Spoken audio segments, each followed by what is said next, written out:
Okey kawan-kawan, siapa ada duit RM1 lama yang macam ni, pastikan kondisi yang cantik yang macam ni. Belakang dia ada macam ni. Ya, kalau macam ni kita beli dalam RM7,000 satu keping.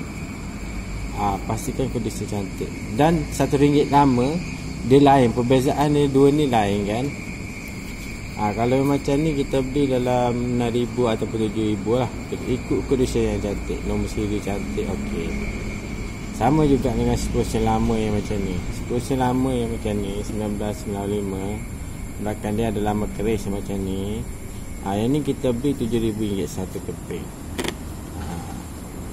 Dan 20 lama tahun 1981, belakang dia ada lama bangunan yang macam ni. Kondisi yang cantik yang macam ni ya. Kalau macam ni kita beli dalam RM4,000 lah.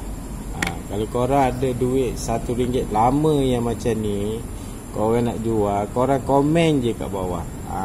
Komen, share, kita akan check balik dan kita ambil harga tinggi lah. Siapa-siapa ada beli kat saya. Terima kasih.